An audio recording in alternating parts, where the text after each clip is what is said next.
첫 시간 주님께 안녕하세요. 대강교회 오훈 목사입니다. 9월 22일 월요일입니다. 하나님 우리에게 주신 말씀은 여호수아 12장 1절에서 24절까지 말씀입니다. 이스라엘 자손이 요단 저편 해돋는 쪽, 곧 아르논 골짜기에서 헤르몬 산까지의 동쪽 온 아라바를 차지하고 그 땅에서 쳐 죽인 왕들은 이러하니라. 시혼은 헤스본에 거주하던 아모리 족속의 왕이라. 그가 다스리던 땅은 아르논 골짜기가에 있는 아로엘에서부터 골짜기 가운데 성읍과 길르앗 절반 곧 암몬 자손의 경계 야복강까지이며 또 동방 아라바 긴네롯 바다까지이며 또 동방 아라바의 바다 곧 여메의 베디어시못으로 통한 길까지와 남쪽으로 비스가 산기슭까지이며 옥은 르바의 남은 족속으로서 아스다롯과 에드레이에 거주하던 바산의 왕이라. 그가 다스리던 땅은 헤르몬 산과 살르가와 온 바산과 및 그술 사람과 마가 사람의 경계까지의 길르앗 절반이니 헤스본 왕 시온의 경계에 접한 곳이라.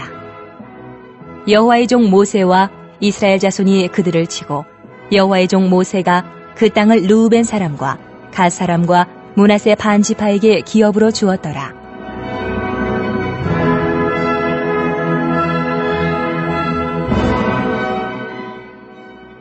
여호수아와 이스라엘 자손이 요단 이편 곧 서쪽 레바논 골짜기의 바알갓에서부터 세일로 올라가는 곳 한락산까지 쳐서 멸한 그 땅의 왕들은 이러하니라. 그 땅을 여호수아가 이스라엘의 지파들에게 구분에 따라 소유로 주었으니 곧 산지와 평지와 아라바와 경사지와 광야와 네겝 곧 헷 족속과 아모리 족속과 가나안 족속과 브리스 족속과 히위 족속과 여부스 족속의 땅이라.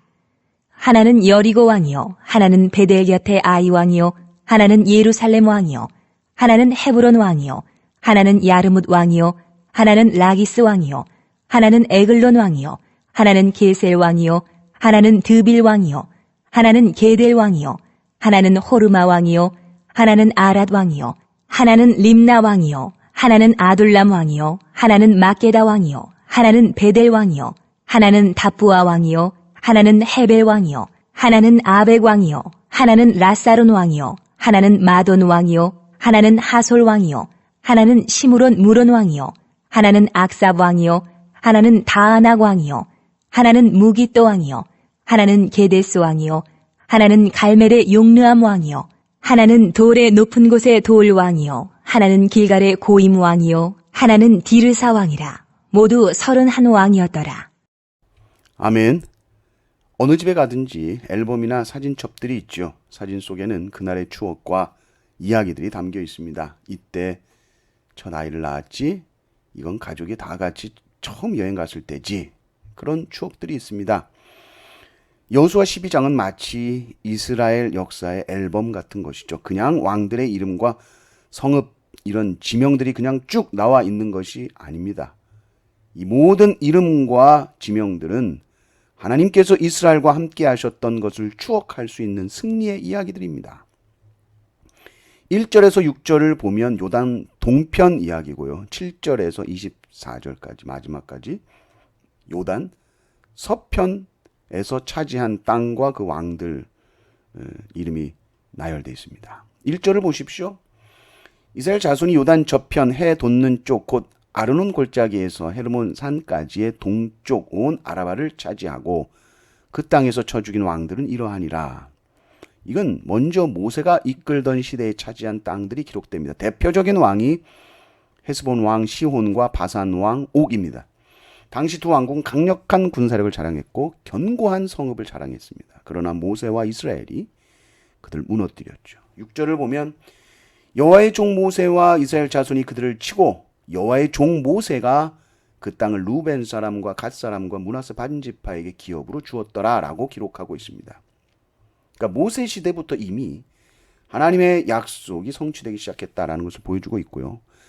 7절부터 보면 여호수아가 이끈 시대에 정복한 왕들의 명단이 쭉 나오는데 그 수가 무려 몇 명입니까? 24절 끝에 보면 모두 31 왕이었더라. 본문은 일일이 다 왕의 이름과 성읍을 나열합니다. 하나는 여리고 왕이요 시작해서 24절 하나는 디르사 왕이라 모두 31 왕이었더라 이렇게 끝납니다. 가나안 전역 북부 남부 가리지 않고 하나님께서 승리를 주셨음을 증거하고 있습니다. 이 명단이 중요한 이유는 단순히 왕들의 숫자 때문이 아니라 각각의 왕 이름은 곧 하나님이 주신 그 승리의 사건을 의미하기 때문입니다. 하나님이 승리를 주신 전쟁 하나하나를 잘 보여줍니다. 하나님의 손길이 새겨져 있는 승리의 목록인 것이죠. 시편 20편 7절을 보면 이렇습니다. 어떤 사람은 병거, 어떤 사람은 말을 의지하나 우리는 여호와 우리 하나님의 이름을 자랑하리로다. 이스라엘 승리 목록은 이스라엘 자기들의 무기와 전략을 자랑할 수 있는 것이 아니죠. 하나님께서 이기게 하셨다라는 사실을 이 명단을 통해서 고백하게 되는 것입니다. 여러분은 어떤 전쟁에서 승리하셨나요? 여러분의 가정과 인생 속에서 어떤 하나님께서 주신 승리의 명단을 가지고 계십니까? 그리고 그것을 기록하였습니까? 오늘 말씀을 보면서 다시금 하나님께서 우리의 삶 속에 행하셨던 승리들을 기억하시기를 바랍니다. 그리고 승리를 주실 하나님을 기대하며 찬양하시기를 바랍니다. 지금 우리가 싸우는 전쟁도 동일하신 하나님께서 여호수아에게 승리를 주신 그 동일하신 하나님께서 승리하게 하실 것이고 승리의 명단을 만들어 주실 것입니다. 그리고 그 승리의 명단을 통해 우리는 하나님께 영광을 돌리게 될 것입니다. 이 은혜가 넘치시기를 주님의 이름으로 축원합니다. 아멘.